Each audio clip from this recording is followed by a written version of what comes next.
দেশের 5 বিভাগে নতুন করে 2 দিনের হিট অ্যালার্ট জারি করেছে আবহাওয়া অধিদপ্তর। দেশের উপর দিয়ে বয়ে যাওয়া তাপপ্রবাহ আরও বিস্তারের আশঙ্কায় এই সতর্কবার্তা জারি করা হয়েছে।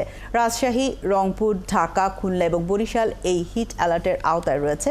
বুধবার সন্ধ্যা 6টা থেকে পরবর্তী 48 ঘন্টা এই সতর্কবার্তা অব্যাহত থাকবে।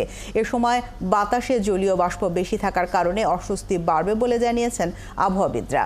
বর্তমানে দেশে 40 জেলার উপর দিয়ে বইছে নিম্ন এবং মাঝারি মাত্রার তাপপ্রবাহ। তবে আবহাওয়া অধিদপ্তর বলছে আপাতত সারা দেশের তাপমাত্রা 40 ডিগ্রি সেলসিয়াসের বেশি হবে না।